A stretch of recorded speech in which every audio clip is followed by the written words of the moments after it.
ये bathroom fitting की जो है तैयारी कंप्लीट हो चुकी है।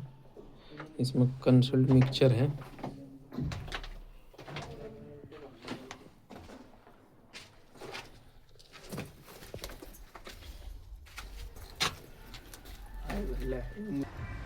ये रसोई के लिए फिटिंग है, यहाँ से होती हुई अंदर जाएगी।